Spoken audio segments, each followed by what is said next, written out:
CME's FedWatch tool expects a rate cut soon. The Fed meets on July 30th and 31st to decide whether or by how much to cut rates. While some more vocal members of the FOMC are ready to accommodate President Trump and/or the bond markets by cutting rates, other members may be more data dependent, meaning they want to assess and analyze the latest data to see if there are any signs of economic weakness. So here's our take on what the data releases in July 2019 will bring. First up is the Employment Situation Report on July 5th. The previous month surprised with a relatively weak job creation number of 75,000. Monthly jobs data zigs and zags. Low numbers are often followed by a rebound, and that is what seems most likely.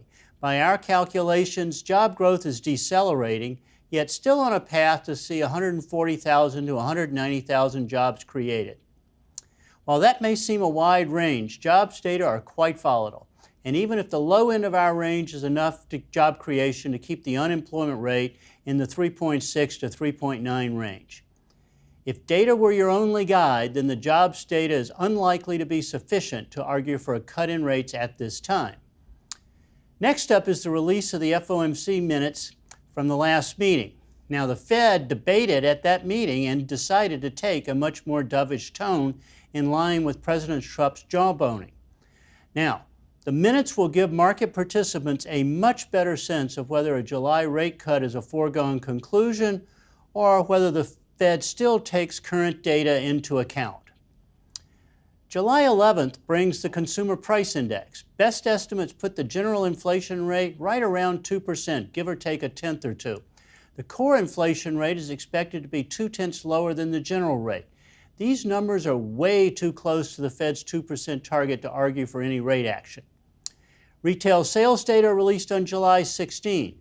The consumer sector makes up 2/3 of GDP, so these numbers are important. We're looking for a solid number and a bigger probability of an upward surprise than a negative one.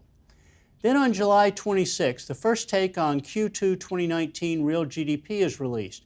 We're looking for a print between 2.75% and 3.25%. Again, definitely not indicating immediate economic weakness. Our analysis does suggest that the second half of 2019 will be materially weaker than the first half, but we think it's too early to see the signs of coming weakness in the June and July data. The last piece of information on the Personal Consumption Expenditure Price Index arrives just as the FOMC starts to meet. The PCE inflation reading is typically a little lower than the Consumer Price Index, maybe about 1.5%, still not screaming rate cut.